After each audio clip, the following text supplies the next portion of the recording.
Hello everyone. तो आज मैं डेथ गेम सीरीज के पहले 4 एपिसोड्स को एक्सप्लेन करने वाली हूँ। फर्स्ट एपिसोड डेथ की शुरुआत में एक लड़के यीजे को रोते हुए दिखाया जाता है। यीजे चिल्लाते हुए कहता है कि मुझे वहाँ क्यों जाना होगा, आखिर मैंने ऐसी क्या गलती की है। तभी एक लड़की वहाँ पर आकर उससे कहती है, तुम्हारी गलती ये है कि इससे पहले मैं तुम्हें ढूंढते हुए तुम्हारे पास आती, तुम मुझे ढूंढते हुए मेरे पास आ गए। ऐसा कहकर वो यीजे के माथे पर गोली मार देती है। फिर हमें 7 साल पहले की घटना को दिखाया जाता है। यीजे अपनी गर्लफ्रेंड जीसू से फोन पर बात कर रहा था। जीसू उससे कहती है कि उसका बॉयफ्रेंड ऑसम है क्योंकि उसने अभी ग्रेजुएशन भी पूरी नहीं की है और उसका तेकांग जैसी प्रेस्टिजियस कंपनी में फाइनल इंटरव्यू के लिए सिलेक्शन हो गया है। जीसू की बातें सुनकर यीजे मुस्कुराते हुए उससे कहता है कि वो इंटरव्यू के बाद उसे कॉल करेगा। कॉल कट करने के बाद यीजे अपने आप से कहता है कि उसे कैसे भी करके ग्रेजुएशन से पहले जॉब हासिल करनी होगी। पर तभी एक आदमी यीजे से टकराता है और दौड़कर बीच सड़क में जाकर एक गाड़ी के आगे आ जाता है। यीजे उसकी मदद करने के लिए उसके पास जाता है। वो आदमी यीजे की तरफ देखता है और फिर दम तोड़ देता है। एक आदमी को अपने सामने मरते हुए देखकर यीजे काफी शॉक्ड हो गया था, जिसकी वजह से वो इंटरव्यू के दौरान फोकस नहीं कर पाता है और उसे इंटरव्यू से निकाल दिया जाता है। स्टूडेंट लोन्स को चुकाने के लिए यीजे काफी सारी पार्ट टाइम जॉब्स करता है। वो बहुत सारे इंटरव्यूज के लिए भी अप्लाई करता है पर सभी में फेल हो जाता है। कोविड-19 की वजह से उसकी फाइनेंशियल कंडीशंस और भी ज्यादा खराब हो जाती है और देखते ही देखते 7 साल बीत जाते हैं और यीजे एक बार फिर से उसी कंपनी में इंटरव्यू देने के लिए जाता है। वहाँ पर एक इंटरव्यूअर उसे उसके 7 साल वेस्ट करने के लिए सुनाता है, पर वहीं एक और इंटरव्यूअर यीजे से कहता है कि 5 साल की उम्र में अपने पापा को खोने के बाद भी यीजे ने काफी मेहनत की है और काम के साथ साथ ही अपने सर्टिफिकेशन लाइसेंसेस भी अचीव किए हैं, जिसके लिए यीजे तारीफ का हकदार है। ये सुनकर यीजे थोड़ा इमोशनल हो जाता है। इंटरव्यू के बाद उसे एक कॉल आती है जिससे उसे पता चलता है कि उसका दोस्त इन्वेस्टमेंट के नाम पर उसके सारे पैसे लेकर भाग गया है।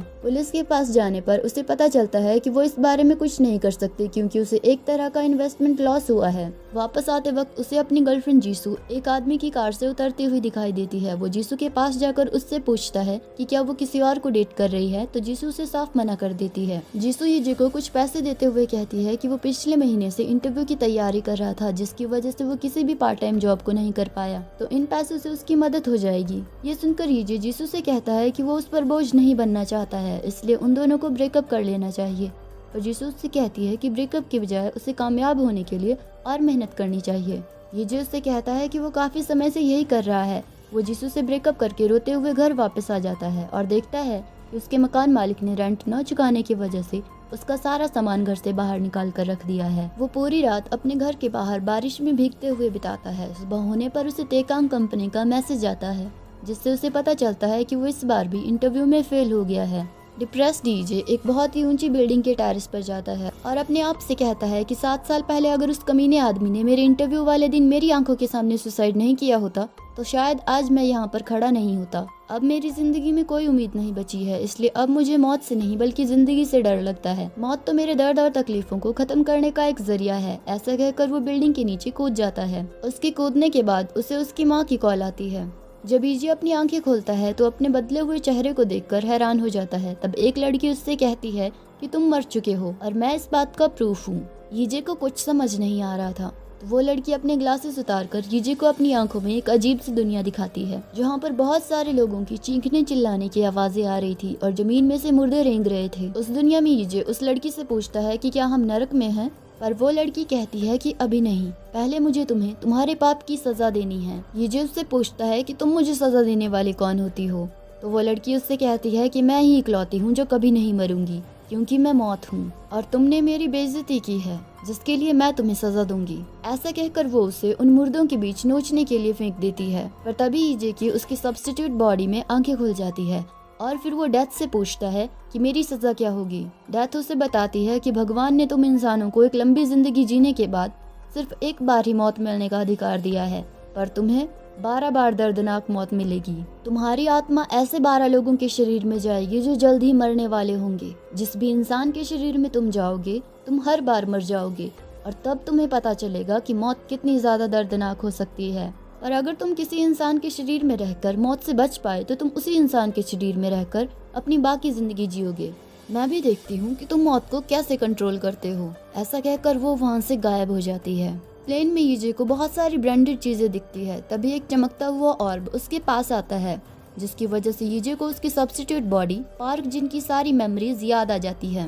उसकी यादों से यीजे को पता चलता है कि पार्क जिन उसी कंपनी का सीईओ है जिस कंपनी के इंटरव्यू में यीजे फेल हुआ था। ये पता चलते ही यीजे काफी खुश हो जाता है और पार्क जिन बनकर जिंदगी जीने के बारे में सोचने लगता है। पर तभी अचानक से प्लेन के इंजन में आग लग जाती है और पार्क जिन की जलकर मौत हो जाती है। फिर से यीजे की एक अनजान जगह में आंखें खुलती है। वहाँ पर डेथ उससे पूछती है कि तुम्हें मौत कैसी लगी, तो यीजे उसे बताता है कि सहन करने लायक थी। फिर वो डेथ से पूछता है कि क्या वो ओरिजिनल ओनर के शरीर को उनसे चुरा रहा है, तो डेथ उससे बताती है कि नहीं, वो लोग अपनी मौत मर चुके होंगे, पर तुम हर बार उनके मरने के समय से ठीक थोड़े पहले अपनी आंखें खोलोगे। फिर ये तुम पर डिपेंड करता है कि तुम अपनी एंडिंग बदल सकते हो कि नहीं। यीजे डेथ से पूछता है कि अगर वो अपनी सभी जिंदगियों में जिंदा रहने में नाकामयाब हो गया तो उसके साथ क्या होगा। डेथ उसे अपने साथ नरक का एक चक्कर लगवाती है। नरक देखने के बाद यीजे रोने लगता है और कहता है कि जब मैं जिंदा था तब मुझे अपनी जिंदगी नरक की तरह लग रही थी और अब मरकर भी मुझे नरक में ही जाना होगा। डेथ उससे कहती है कि इंसान भी अजीब है, वो अपनी जिंदगी को नरक बताते हैं पर फिर भी उसे काफी लंबे समय तक जीते हैं। पर असली नरक को देखकर तुम्हें क्या लगता है, क्या तुम वहाँ 1 मिनट भी रहना बर्दाश्त कर पाओगे। यीजे नाम में सिर हिलाता है। फिर डेथ उससे कहती है कि तब तो तुम्हें अपनी 11 बची हुई जिंदगी में जिंदा रहने की कोशिश करनी होगी। ये सुनकर यीजे उससे कहता है कि इससे क्या फर्क पड़ता है, आखिरकार तो उसे नरक में ही जाना होगा। पर डेथ उससे कहती है ये उनके उस कर्मों पर डिपेंड करेगा जो वो किसी दूसरे इंसान के शरीर में जिंदा रहकर करेगा, क्योंकि तब उसका आखिरी फैसला डेथ नहीं बल्कि दयालु भगवान करेंगे। यीजे अपने मन में ठान लेता है कि वो कैसे भी करके जिंदा रहने की कोशिश करेगा ताकि उसे नर्क में नहीं जाना पड़े। डेथ यीजे से फिर से कहती है कि वो उसे एहसास दिलाएगी कि मौत कितनी ज्यादा दर्दनाक हो सकती है। वो जितनी बार यीजे के माथे पर गोली चलाएगी उतनी ही बार यीजे की एक नई जिंदगी की शुरुआत होगी।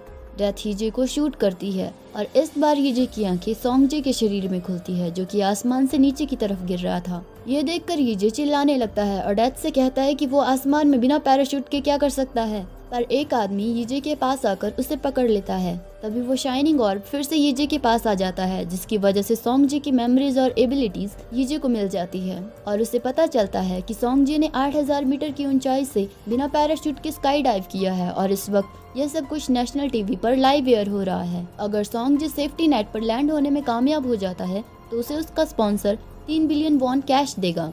3 बिलियन की लालच में पड़कर यीजे उस चैलेंज को पूरा करने की कोशिश करता है, पर वो नाकामयाब हो जाता है और उसकी मौत हो जाती है। और इसी के साथ फर्स्ट एपिसोड खत्म हो जाता है।